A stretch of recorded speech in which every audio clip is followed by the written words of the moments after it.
जब एक छोटा बच्चा चलना सीखता है और आपने नोटिस किया होगा कि वो बहुत बार गिरता है, पड़ता है, फिर खड़ा होता है, किसी का सहारा लेता है, कभी हाथ छोड़ के चलता है, कभी दौड़ के जाता है, कभी धीरे धीरे स्टेप्स लेता है। तो बिल्कुल यही कंडीशन अभी मैं खुद की समझ रही हूँ। मुझे ऐसा लगता है कि मैं भी भगवत गीता पढ़ने में यही चीज कर रही हूँ।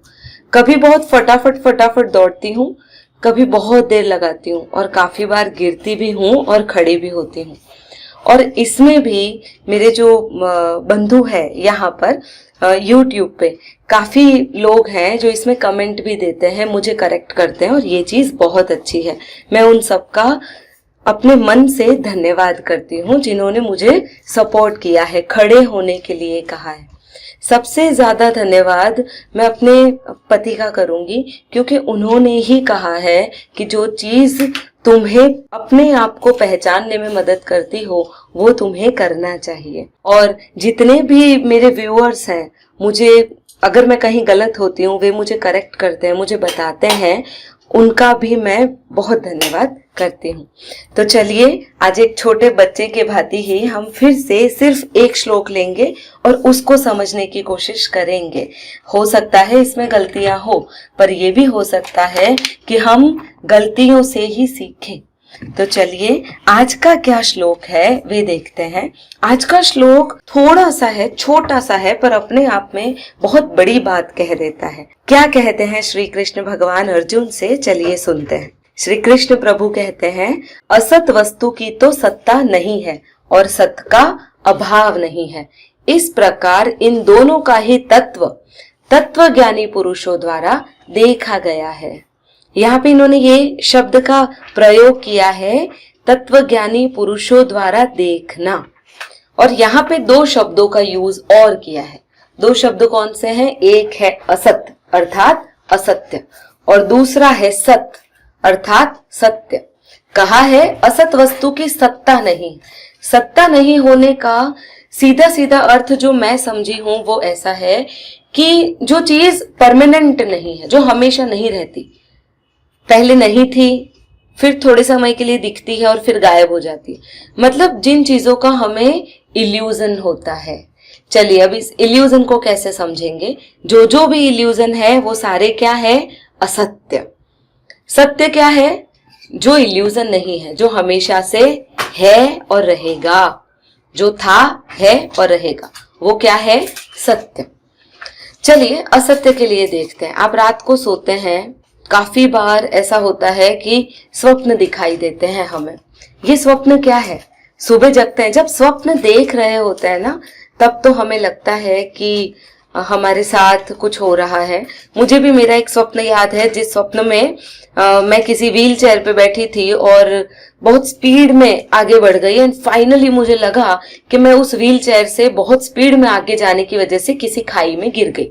अब जब ये स्वप्न देखा और खाई में गिरा हुआ अपने आप को महसूस किया तो एकदम से डर के मैं जगी। अब क्या हुआ? जगते से ही क्या लगा होगा? जगते से ही खुद पे हंसी आई कि अरे ये तो मैं सपना देख रही थी, ये स्वप्न था। बस ऐसा ही होता है जब कोई चीज कुछ समय के लिए है। देखिए जब हम स्वप्न देख रहे होते हैं हमें बिल्कुल भी पता नहीं होता कि ये स्वप्न है। और जो ज्ञानी लोग हैं ना, वो इस जीवन को भी सिर्फ स्वप्न कहते हैं। अब जिस व्यक्ति को ये पता चल जाता है कि सत्य क्या है और असत्य क्या है, जो ये समझ लेता है कि कुछ समय के लिए जो अपीयर हुआ है वह असत्य। अगर आपको मोह कुछ समय के लिए अपीयर हुआ है, अब वो कुछ समय आपके लिए कुछ मिनट हो सकती है, घंटा हो सकता है, पूरी लाइफ भी हो सकती है।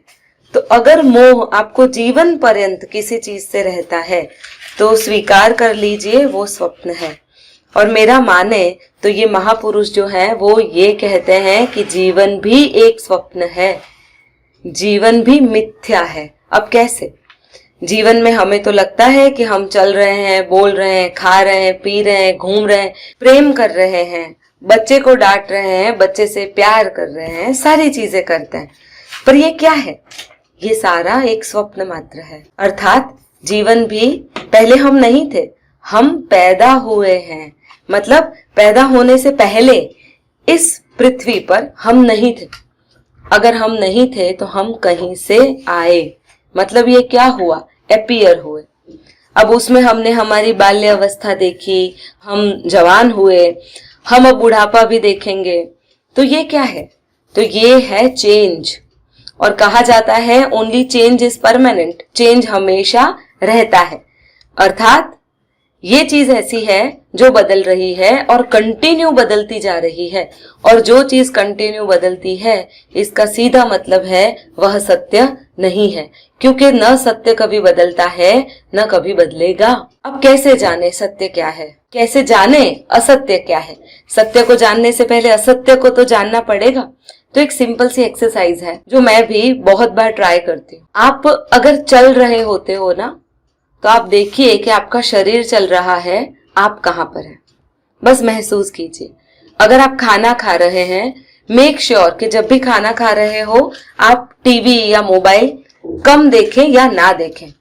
रीजन, आपका ध्यान चला जाएगा उसमें। और अगर आपका ध्यान उसमें चला गया तो आपको पता नहीं चलेगा आप खा भी रहे हो या नहीं। सीधी सी बात है।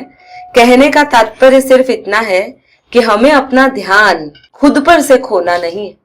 अगर हम खा रहे हैं तो हमारा पूरा जो अवेयरनेस है उसको खाने पे लगाना है और खाना खाना है। अगर हम शब्द बोल रहे हैं तो हमारा पूरा अवेयरनेस हमारे शब्दों पे होना चाहिए। हम चल रहे हैं तो चलते वक्त भी हमारा पूरा ध्यान, तो बहुत बड़ा शब्द है, सिर्फ अवेयरनेस को ले लीजिए जो बहुत छोटा है ध्यान के उसमें। तो हमारा बस अवेयरनेस जो है, साक्षी भाव, उस साक्षी भाव को रखना है कि शरीर चल रहा है, मैं तो यही हूं। आप देखेंगे धीरे धीरे, थोड़ा वक्त लगेगा पर धीरे धीरे आपको समझ में आने लग जाएगा कि ये सारी चीजें जो है वो साइमल्टेनियसली चलती रहती है। तो सत्य की व्याख्या ही यही है, जो चीज कभी नहीं बदलती। आजकल मॉडर्न जमाने में मैंने यूट्यूब पे और व्हाट्सएप पे भी काफी सुना है, सबका सत्य अलग होता है, हर व्यक्ति का सत्य अलग। झूठ बात है ये। अगर सत्य है तो वो एक ही है और वही रहेगा। पर उसको जानने से पहले हमें प्रैक्टिस करनी पड़ेगी कि हम असत्य को पहचाने। बहुत सीधी सी चीज है। जीवन को जानना हो तो उसके ऑपोजिट छोर को पहचानना होगा, जो है मृत्यु। अगर हम मृत्यु को समझना चाहते हैं, मरना क्या है समझना चाहते हैं, तो हमें जीवन को समझना पड़ेगा। सुख आते ही हमें रियलाइज हो जाना चाहिए कि बेटा बहुत सुख आ गया है, अब दुख आएगा। ये चीजें साइमल्टेनियसली चलती है। और जहां पर बदलाव है वो सारी चीजें क्या है, असत्य। एक मॉन्क थे, उन मॉन्क को पूछा गया, चलिए आप बताइए जितने भी आपने जीवन की साधना की है उस साधना के बारे में बताइए। तो वे कहते थे कि जो मैं कहूंगा वो सत्य होगा नहीं, और जो सत्य है वो मैं कह सकता नहीं। अब ये कैसे? सत्य जो होता है ना वो गूंगे का गुड़ है। आप समझिए, आपने गुड़ खाया है और आपको स्वाद बताना है गुड़ का। आप तो बोल सकते हैं, चलिए बताइए स्वाद क्या है गुड़ का। आप बता देंगे मीठा, पर मीठी तो शक्कर भी होती है, मिश्री भी होती है, मिठाइयां भी होती है। तो क्या गुड़ का स्वाद और शक्कर का स्वाद और मिठाइयों का स्वाद एक ही है? नहीं है। आपको अगर गुड़ का स्वाद जानना है तो आपको गुड़ खाना पड़ेगा। और होगा ऐसा कि जिन लोगों ने भी गुड़ खाया है, जिन्होंने भी सत्य को जाना है, वे बता नहीं पाए हैं। वे सिर्फ ये बता सकते हैं कि इतना इतना इतना करने से आप सत्य के और नजदीक जा सकते हैं, पर वे ये नहीं बता पाएंगे कि सत्य है क्या। वे ये बता पाएंगे, सपोज गुड़ का स्वाद है तो हम ये बता पाएंगे कि नहीं, शक्कर जैसा मीठा नहीं पर मीठा, मिश्री जैसा मीठा नहीं पर मीठा, मिठाई जैसा मीठा नहीं, पेड़े जैसा मीठा नहीं पर मीठा। आप कैसे बताएंगे गुड़ का स्वाद कैसा है? सत्य बिल्कुल ऐसा है। उसे समझना पड़ता है, उसे जानना पड़ता है। और जब उस चीज को जान लोगे तब आप वही चीज होके रह जाओगे। जब आप आनंद को जान लेते हो तब आपका हर पल आनंद में बीतता है। लोग नहीं समझ पाएंगे ये क्यों आनंदित है। एक नरसिंह मेहता की कहानी मुझे याद आती है। नरसिंह मेहता की पत्नी जब तीर्थ यात्रा करने गई थी, वहां पर लैंडस्लाइड होने की वजह से वह गुजर गई।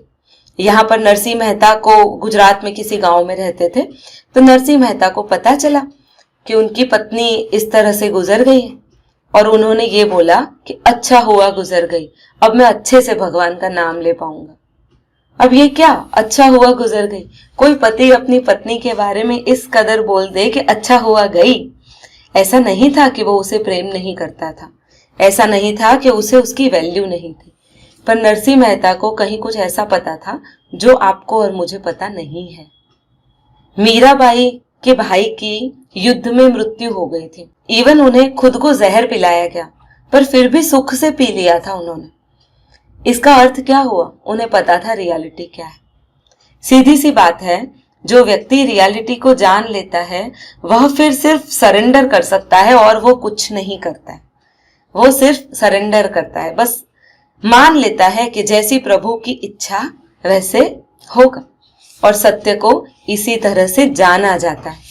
गौतम बुद्ध भी कहते थे, उनकी कुछ प्रैक्टिसेस अगर आप देखें, आगे मैं शायद इसमें कवर कर पाऊं, अभी बहुत सारा मटेरियल है मेरे पास कवर करने को। तो गौतम बुद्ध को अगर आप समझें और उनको पढ़ेंगे जब हम, तब वे कहते थे कि मैं ये भी नहीं हूं, मैं वो भी नहीं हूं। वे नेगेटिव से जाते थे, मतलब कहते थे कि ये भी नहीं, वो भी नहीं, वो भी नहीं, जो नहीं नहीं नहीं नहीं कर कर खुद की सेल्फ तक पहुंचे थे। तो उनका पूरा टीचिंग नेगेटिव था, और उसी नेगेटिविटी से वे शून्य तक पहुंचे थे। और हमने पहले भी कवर किया है कि पुण्य और शून्य एक ही बात होती है ईशावास्य उपनिषद में, सबसे पहले श्लोक में। अगर आपने मेरा ईशावास्य उपनिषद का वीडियो नहीं देखा तो कृपया उसे देखिएगा, प्लेलिस्ट में जरूर मिल जाएगा। अगर आपको मेरा ये वीडियो पसंद आता है तो इसे लाइक और शेयर कीजिएगा, सब्सक्राइब नहीं किया है तो कर दीजिए। धन्यवाद।